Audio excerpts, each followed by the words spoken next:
नमस्कार दोस्तों, एक बार फिर से आप सभी का स्वागत है आपके अपने चैनल डिजर्व पॉइंट एकेडमी में। मैं सुमित भट्ट और आशा करता हूं आप सभी लोग स्वस्थ होंगे, मस्त होंगे और पढ़ने के लिए पूरी तरीके से तैयार होंगे। तो आज के इस सेशन में हम लोग देखने वाले हैं class 9th chapter 1 number system. हर चैप्टर का बेस आधार और इसी आधार पर हम लोग स्टार्ट करेंगे आज का ये चैप्टर और कोशिश करेंगे कि बहुत ही अच्छे तरीके से एक एक चीज को बेहतरीन तरीके से यहाँ पर हम लोग समझें। तो इस चैप्टर का जो आधार ही है बच्चों रियल नंबर्स, है ना। तो सबसे पहले इसी तंत्र को समझते हैं हम लोग कि रियल नंबर्स क्या होते हैं। तो रियल नंबर्स को बच्चों दो कैटेगरीज में डिवाइड किया गया है ना। रियल नंबर को दो कैटेगरीज में डिवाइड किया गया। पहला है हमारे पास, अगर हम लोग बात करें तो डेसिमल नंबर सिस्टम, है ना। पहले इस पार्ट को मैं नाम दे दे रहा हूं डेसिमल नंबर सिस्टम, ठीक है। और दूसरा जो पार्ट है हमारे पास यह है non decimal number system. Non decimal number system. तो सबसे पहले यहीं से शुरुआत कर लेते हैं हम लोग कि नॉन डेसिमल नंबर सिस्टम्स क्या होते हैं। तो it starts from minus infinity and goes up to -3, -2, -1, 0, 1, 2, 3 and goes up to infinity, है ना। अब इस पूरे एंटायर माइनस इन्फिनिटी से लेकर इन्फिनिटी तक को भी हम लोगों ने किसी तरीके से क्लासिफाइड किया हुआ है। जैसे 1 से लेकर इन्फिनिटी तक जो नंबर्स हैं इनको हम लोग बोलते हैं नेचुरल नंबर्स, ठीक है, नेचुरल नंबर्स। इसमें यदि अगर 0 को भी इंक्लूड कर लें तो बच्चों ये वाली कैटेगरी बन जाती है हमारे पास होल नंबर्स, ठीक है। और यदि अगर हम इनको भी इंक्लूड कर लें तो ये बन जाते हैं हमारे पास इंटीजर्स। बच्चे अक्सर करके इस कंफ्यूजन में रहते हैं कि नेचुरल नंबर क्या होते हैं, होल नंबर क्या होता है, इंटीजर्स क्या होता है। तो बिल्कुल क्लियरली हम लोगों ने यहाँ पर समझा कि 1 से लेकर इन्फिनिटी तक नेचुरल नंबर, 0 से लेकर इन्फिनिटी तक होल नंबर्स और माइनस इन्फिनिटी से लेकर प्लस इन्फिनिटी तक हमारे पास जो नंबर्स होते हैं इनको हम लोग बोलते हैं इंटीजर्स, ठीक है। बात कर लेते हैं डेसिमल नंबर सिस्टम्स की। तो डेसिमल नंबर सिस्टम्स क्या होते हैं, एक बार शॉर्ट में मैं आपको थोड़ा सा बता दूं कि डेसिमल नंबर्स क्या होते हैं, है ना। तो जैसे अगर बच्चों मैं आपसे बोलूं कि मैंने 24 को 5 से डिवाइड किया तो समथिंग 4.8 मेरे पास आता है, ये डेसिमल नंबर है। इसी तरीके से जैसे अगर मैं 100 को 3 से डिवाइड कर लूं तो समथिंग 33.333333 ये चलता जाता है। तो ये इस तरीके के जो नंबर सिस्टम्स होते हैं इनको हम लोग बोलते हैं डेसिमल नंबर, है ना। तो जब अगर हम डेसिमल नंबर की बात कर लें तो क्या मैं इसको इरेज कर लूं, चलिए ठीक चलेगा। डेसिमल नंबर की अगर हम बात कर लें बच्चों तो डेसिमल नंबर जो है वो फर्दर दो कैटेगरी में डिवाइड होते हैं। Decimal numbers is also categorized into two categories। पहली कैटेगरी है हमारे पास कि टर्मिनेटिंग डेसिमल, ठीक है, टर्मिनेटिंग डेसिमल। और दूसरी कैटेगरी है हमारे पास non terminating decimal, non terminating decimal. हालांकि मैंने दोनों के ही एग्जांपल आपको दे दिए हैं, है ना। ये क्या है टर्मिनेटिंग, ये क्या है नॉन टर्मिनेटिंग, ठीक। लेकिन बात यहीं पर खत्म नहीं होती है अभी, है ना, बात यहीं पर खत्म नहीं होती है अभी।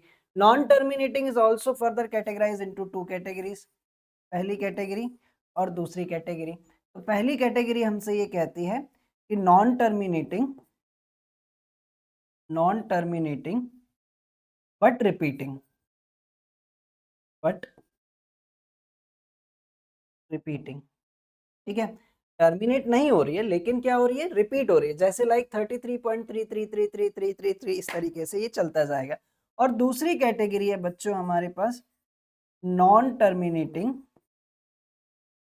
And non repeating, and non repeating, ठीक है, non terminating and non repeating decimal expansions, है ना। अब यहाँ तक तो बात थी, ये जो पूरा जाल जो है ये कहलाता है रियल नंबर्स, है ना। लेकिन अभी इसमें कुछ टर्म्स और बाकी हैं जो कि हमने छोटी क्लासेस में पढ़ी भी हैं, यहीं से निकल कर आते हैं हमारे पास रैशनल नंबर और इर्रेशनल नंबर्स, है ना, जो कि हमें छोटी क्लासेस में अक्सर पढ़ा दिया जाता है कि वह नंबर जो P अपॉन Q के फॉर्म में रिप्रेजेंट होते हैं उनको हम लोग क्या बोलते हैं, रैशनल नंबर्स, और ऐसे नंबर्स जो P अपॉन Q के फॉर्म में रिप्रेजेंट नहीं होते हैं उनको बोलते हैं हम लोग इर्रेशनल नंबर्स। लेकिन सवाल यहाँ पर ये छूट जाता है कि अब भैया कौन से नंबर P अपॉन Q के फॉर्म में रिप्रेजेंट नहीं होते हैं। तो चलिए जरा समझिए यहीं से इस बात को, यहीं से समझते हैं हम लोग इस बात को। तो जितने भी हमारे पास टर्मिनेटिंग डेसिमल एक्सपेंशंस हैं और टर्मिनेटिंग नहीं भी हो रहे हैं तो एटलीस्ट वो रिपीट होने चाहिए। तो ये जो दोनों कैटेगरी हैं, ये जो दोनों कैटेगरी हैं, है ना, ये दोनों मिलकर बनाती हैं हमारे पास क्या, रैशनल नंबर्स, है ना। ऐसे नंबर्स जो या तो टर्मिनेट हो रहे हो और टर्मिनेट ना भी हो रहे हो तो एटलीस्ट वो रिपीट हो रहे हो, ऐसे नंबर्स को आप लोग P अपॉन Q के फॉर्म में रिप्रेजेंट कर सकते हैं। ठीक है, तो इस वाली कैटेगरी को हम लोगों ने रखा रैशनल नंबर्स। ठीक है, इसको रखा हम लोगों ने रैशनल नंबर्स। अब कौन से नंबर्स जो हैं वो P अपॉन Q के फॉर्म में रिप्रेजेंट नहीं हो पाते हैं, तो भैया ये वाली जो कैटेगरी है ना आपकी, नॉन टर्मिनेटिंग और नॉन रिपीटिंग। आप कहोगे सर ये कैसे नंबर्स होते होंगे, तो मैं इसको ही बता देता हूँ। जैसे सपोज मान लीजिए कि ऐसा कुछ नंबर मिल रहा होता 33.345678 9 10 11 और पता नहीं मिलता ही जा रहा है, जो ना तो टर्मिनेट हो रहा है और ना ही रिपीट हो रहा है, तो ऐसे नंबर्स को हम लोगों ने किस कैटेगरी में रखा, इर्रेशनल नंबर की कैटेगरी में रखा। ठीक है, इर्रेशनल नंबर की कैटेगरी में। तो अब सारी चीजें क्लियर हैं अच्छे से, है ना, कि हमारे पास रियल नंबर्स के अंदर क्या क्या आ जाते हैं, natural number, whole number, integers. Natural number वो जो 1 से लेकर इन्फिनिटी तक है, होल नंबर वो जो 0 से लेकर इन्फिनिटी तक है, इंटीजर्स वो जो माइनस इन्फिनिटी से लेकर इन्फिनिटी तक, सारे नंबर्स जो हैं वो इंटीजर्स हैं। यहाँ पर अगर हम बात कर लें डेसिमल नंबर सिस्टम्स की, तो ऐसे number systems, decimal number system को फर्दर दो कैटेगरी में डिवाइड किया गया, एक टर्मिनेटिंग डेसिमल और दूसरा non terminating decimal. Non terminating decimal is further classified into two categories, non terminating but repeating and non terminating and non repeating. तो जो टर्मिनेटिंग डेसिमल और non terminating but repeating decimal थे, ये दोनों मिलकर बनाते हैं हमारे पास रैशनल नंबर्स, और non terminating and non repeating decimal expansions बनाते हैं इर्रेशनल नंबर्स। क्लियर है, तो ये था पूरा रियल नंबर का जाल। ठीक है बात, तो बढ़ चलें अगले कॉन्सेप्ट पर। इतनी बात सभी को क्लियर, तो देखें फिर अगला कॉन्सेप्ट क्या है। कुछ क्वेश्चंस हैं इसी के बेसिस पर और बहुत इंपॉर्टेंट है, लगातार क्वेश्चन एग्जाम्स में पूछे जाते हैं, तो हम भी इस पर थोड़ा सा जिक्र कर लेते हैं। जैसे पहला ही क्वेश्चन मुझे यहाँ पर दिया गया है कि क्या 0 एक रैशनल नंबर है, तो यस, पहले क्वेश्चन की अगर हम बात कर लें, yes 0 is a rational number, 0 एक रैशनल नंबर है। अब उन्होंने कहा कि रीजन भी दीजिए, तो भैया 0 को तो हम रिप्रेजेंट कर सकते हैं ना, 0/1, 0/2, 0/3, सब 0 ही देता है। ठीक है, क्लियर है बात, तो 0 एक रैशनल नंबर है, अपने दिमाग में बहुत अच्छे से बिठा लें इस बात को। चलिए दूसरा पार्ट समझते हैं हम लोग। दूसरे पार्ट में क्या बोला गया है, क्या every rational number is an integer. अरे नहीं भैया, अभी हमने देखा इंटीजर यहाँ आ रहा था, है ना, रैशनल नंबर यहाँ पर आ रहे थे, तो क्या सारे रैशनल नंबर इंटीजर हैं, नहीं, तो इसका आंसर होगा नहीं। एग्जाम्पल रीजन में क्या दोगे आप, तो रीजन में एग्जाम्पल से बेहतर कोई चीज नहीं हो सकती है। जैसे मैंने कहा कि 1/2 is a rational number, 1/2 is a rational number but it is not an it is not an integers। ठीक है, क्लियर है इतनी बात सभी को, बहुत अच्छे से। तो देखें फिर अगला पार्ट क्या है हमारे पास, इक्विवेलेंट रैशनल नंबर्स, है ना। इक्विवेलेंट रैशनल नंबर्स क्या होते हैं, तो two rational numbers are said to be equivalent if their standard form is equal, है ना। तो जैसे फॉर एग्जांपल अगर मैं आपसे कहूं कि इक्विवेलेंट रैशनल नंबर्स कैसे होते होंगे, फॉर एग्जांपल 1/2, मैं यहाँ पर लिख लूँ 2/4, मैं यहाँ पर लिख लूँ 3/6, मैं यहाँ पर लिख लूँ 4/8, मैं यहाँ पर लिख लूँ 5/10। अरे भैया इन सब का जो स्टैंडर्ड फॉर्म है वो क्या आने वाला है 1/2। तो ऐसे रैशनल नंबर्स जिनका स्टैंडर्ड फॉर्म सेम हो उन नंबर्स को हम लोग क्या बोलते हैं इक्विवेलेंट रैशनल नंबर्स। तो ये सारे क्या हैं हमारे पास इक्विवेलेंट रैशनल नंबर्स। ठीक है, एक और क्वेश्चन दूं क्या, कमेंट में बताओगे मुझे 5/10 का इक्विवेलेंट रैशनल नंबर क्या हो सकता है, कमेंट में बताइएगा मुझे। ठीक है, क्लियर इतनी बात। तो बढ़ चलें फिर अगले क्वेश्चन पर। Method to determine rational number between two numbers, है ना। हमें अब देखना है कैसे दो नंबर्स के बीच में रैशनल नंबर निकाला जाता है। भैया बहुत इंपॉर्टेंट है ना, एक क्वेश्चन 100% एग्जाम में आता ही आता है ना। तो मैं आपको पहले भी एक चीज मैं बता चुका हूँ, एक बार फिर से मैं बता देता हूँ कि किन्हीं भी दो नंबर्स के बीच में इनफाइनाइट रैशनल नंबर्स होते हैं, है ना। फॉर एग्जाम्पल जैसे अगर सपोज मान लीजिए कि मेरे पास कोई दो नंबर्स हैं 3 एंड 5, अब इसके बीच में मुझे अगर एक रैशनल नंबर निकालना है तो मैं सिंपल सा मेथड लगा दूं 3 + 5 डिवाइडेड बाय 2, ये कितना हो जाएगा 8 डिवाइडेड बाय 2, ये आ गया 4। ठीक है, लेकिन अब यदि अगर वो मेरे से कह रहा है, ये तो थी सिंपल सी मेथड, है ना, लेकिन अब यदि अगर वो मुझसे कह रहा है कि 3 और 5 के बीच में 6 रैशनल नंबर निकालिए, है ना, तब हम ऐसी सिचुएशन के लिए एक फॉर्मूला बना लेते हैं। तो d बराबर होता है y minus x upon n plus one, है ना, d बराबर y minus x upon n plus one. यहाँ पर y जो होगा बच्चों हमेशा बड़ा नंबर, x छोटा नंबर, और n जो है यहाँ पर जितने भी रैशनल नंबर हमें निकालने हैं।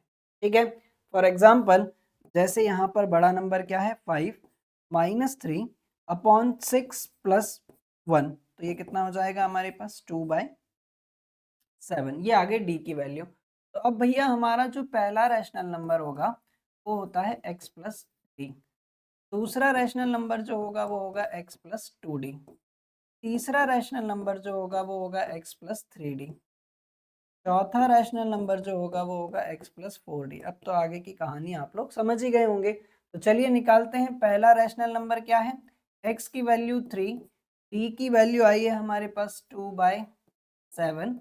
इसको यदि अगर हम सॉल्व कर लें तो एलसीएम 7, 7 3 ज़ा 21 प्लस 2 यानी कि 23/7, इस तरीके से निकाला जाएगा पहला रैशनल नंबर। दूसरे रैशनल नंबर की अगर हम बात कर लें तो 3 + 3/7, है ना, 1 + 2d है ना, सॉरी 1 + 2d है, तो ये हो जाएगा बच्चों 3 +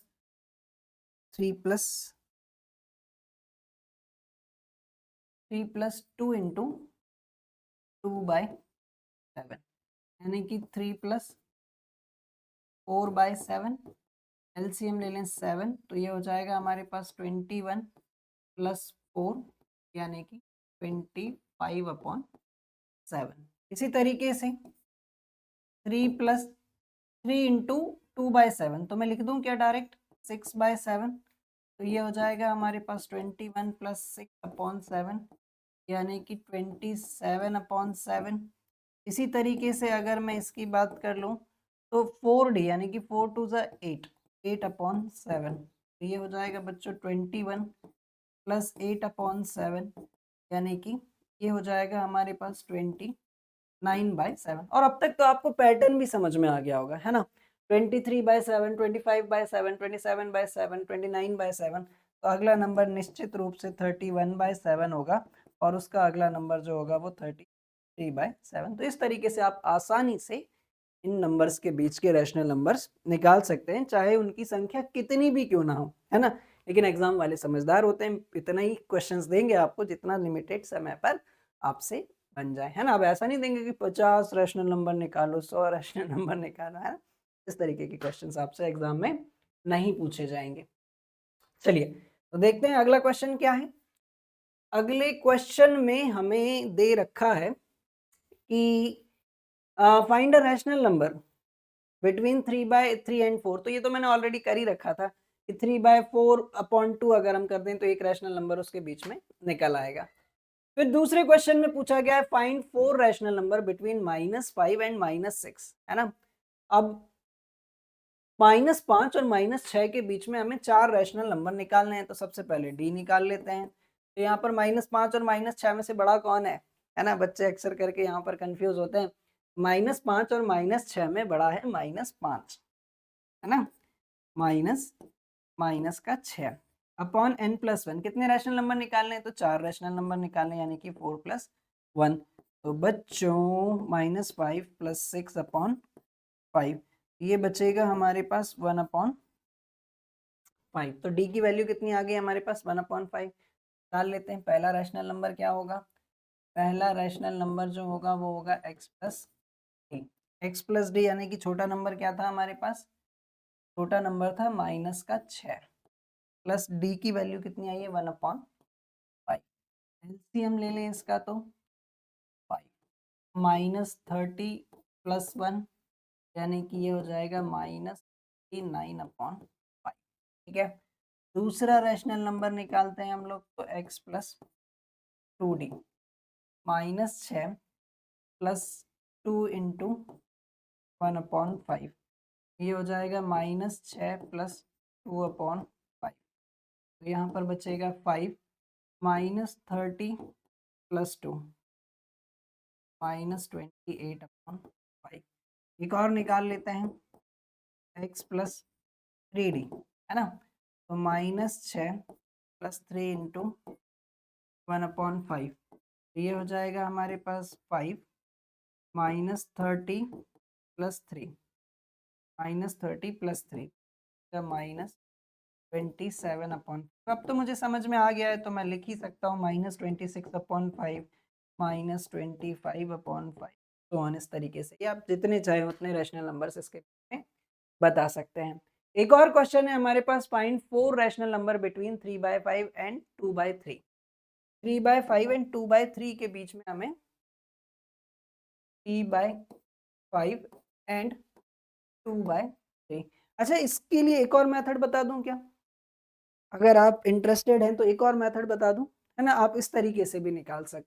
जैसे सपोज मान लीजिए कि 3/5 है और यहाँ कहीं मैं लिख लेता हूँ 2/3। अब इनके इक्विवेलेंट रैशनल नंबर्स में बनाता हूँ कुछ इस तरीके से, इनके डिनोमिनेटर सेम हो जाए। तो मैंने यहाँ पर 6 का मल्टीप्लाई कर दिया ऊपर नीचे। ऐसा क्यों किया, थोड़ी देर में समझ में आएगा। 3 6 18, 5 6 30, है ना। और यहाँ पर 2/3 था, तो मैंने इसमें 10 का मल्टीप्लाई कर दिया। तो बच्चों ये हो जाएगा हमारे पास कितना, इसमें मैंने 10 का मल्टीप्लाई किया था।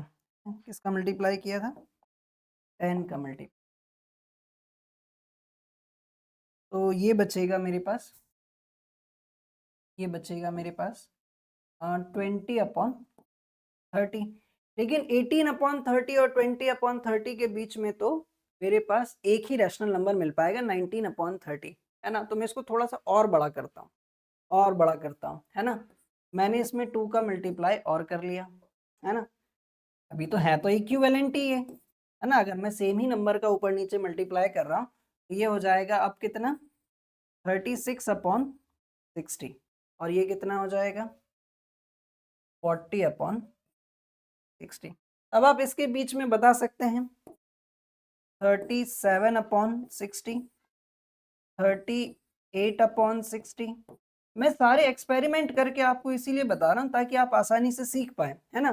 तो अभी देखिए जरा, इतना करने पर 3 ही रैशनल नंबर आए थे मेरे पास, तो भैया इसको और बड़ा कर लो और इसका विस्तार कर लो थोड़ा सा, है ना। अभी 36/60 में 2 का मल्टीप्लाई और कर लो, है ना।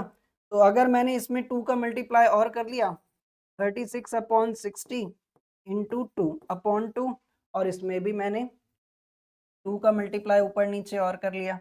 तो बच्चों ये जो बचेगा ना, ये कितना हो जाएगा हमारे पास, 72/120, और यहाँ पर बचेगा 80/120।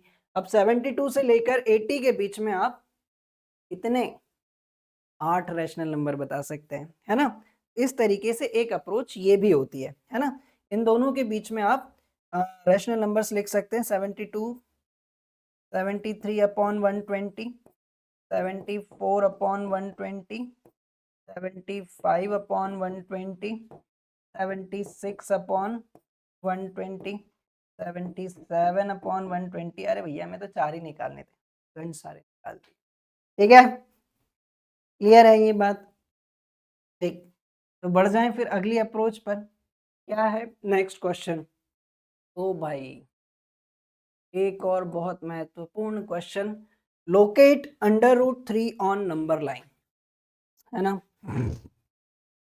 One of the most important question of the entire chapter 1 number system of class 9, है ना? हर उसमें एक क्वेश्चन आपको इस तरीके का जरूर मिलेगा अगर आप चैप्टर 1 इंक्लूड है आपके एग्जाम में तो। ठीक है, √3 को या अंडर रूट के अंदर आने वाले नंबर्स को हम लोग कैसे नंबर लाइन पर रिप्रेजेंट करते हैं, तो चलिए मैं पूरा सिस्टम आपको समझाने की कोशिश करता हूं।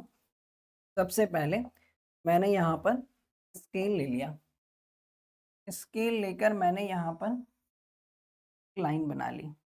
ठीक, 0 है, चलेगा नहीं क्या? ये 0, ये 1,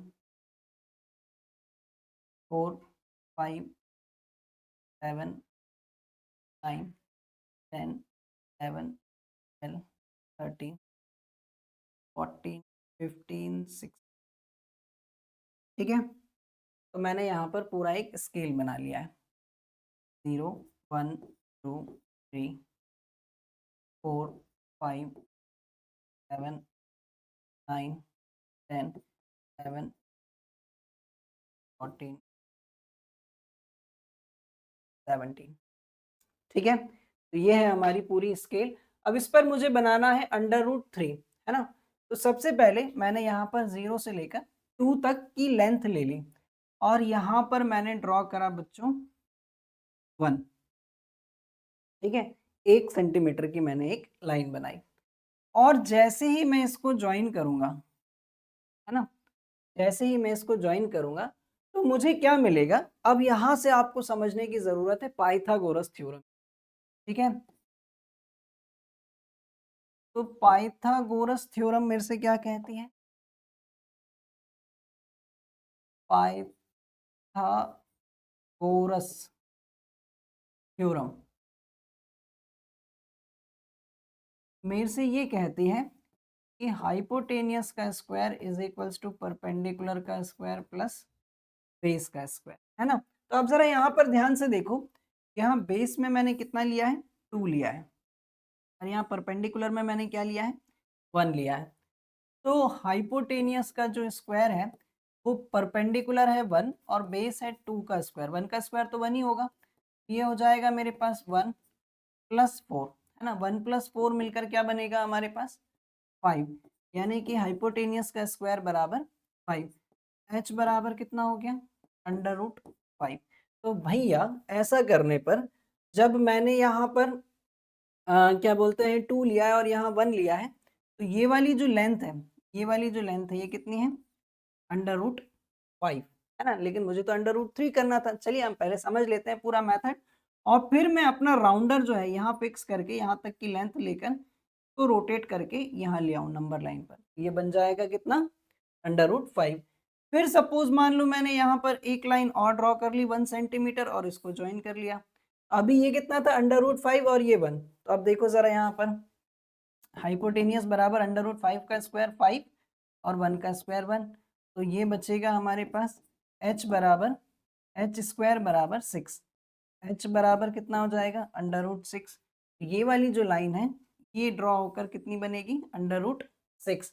इसी तरीके से फिर मैंने यहाँ पर 1 सेंटीमीटर और बना लिया और फिर इसको ज्वाइन कर लिया, ये बन जाएगा √7। फिर मैंने यहाँ पर 1 सेंटीमीटर लिया और फिर इसको बनाया, ये बन जाएगा √8, है ना? फिर मैंने यहाँ पर 1 सेंटीमीटर लिया और इसको ड्रॉ करा और इसको यहाँ पर लेकर आया तो ये बन जाएगा √9। तो ऐसे करके ये कहानी पूरी चलती रहती है। ठीक है, लेकिन मुझे यहाँ पर क्या बनाना था? √3। √3 बनाने के लिए किन किन की जरूरत पड़ेगी? 1 और 1 तो √2 हो जाएंगे। √3 कैसे बनेगा? √3 √3 √3 बनाने के लिए क्या क्या लेना पड़ेगा हमें? √2 प्लस 1 √2 प्लस 1। ठीक है, ठीक है, ठीक है, ठीक है। तो मैं यहाँ पर बनाकर आपको मैं बता दे रहा हूँ। जैसे सपोज मान लीजिए कि ये 0, ये मैं थोड़ा सा बड़ा बना ले रहा हूँ, है ना, ताकि आपको क्लियरली समझ में आ पाए। ये 0, ये 1, ये 2 और ये 3। तो ये 1 सेंटीमीटर है, यहाँ पर भी मैंने एक 1 सेंटीमीटर की लाइन ले ली और इसको ड्रॉ करा इस तरीके से। तो ये वाली जो ये 1 और 1 मिलकर ये क्या बनेगा बच्चों? √2। और √2 को मैं जैसे ही इधर लेकर आऊँगा तो यहाँ पर बन जाएगा, ये वाला जो पॉइंट है ये रिप्रेजेंट करेगा √2। क्लियर है बात? और फिर मैं यदि अगर यहाँ पर 1 सेंटीमीटर की लाइन और खींचूँ और इसको जॉइन कर लूँ और फिर इस वाली लाइन को यहाँ से सेंटर मानकर अपना डिवाइडर यहाँ तक रेडियस लेकर फिर इसको मैं ड्रॉ कर दूँ, ये वाला जो पॉइंट होगा ये रिप्रेजेंट करेगा किसको? √। अब लेकिन इसके लिए स्टेप्स ऑफ कंस्ट्रक्शन भी लिखने होते हैं, है ना? इसके लिए आपको स्टेप्स ऑफ कंस्ट्रक्शन भी लिखने होते हैं। जैसा जैसा करते जाओ वैसा वैसा लिखते जाओ। अब 9th क्लास में आकर एक एक स्टेप लिखवाना मुझे सही नहीं लगता है ना? आप लोगों ने मेथड तो ठीक तरीके से समझ ही ली होगी कि कैसे अंडर रूट वाली वैल्यूज नंबर लाइन पर रिप्रेजेंट होती है।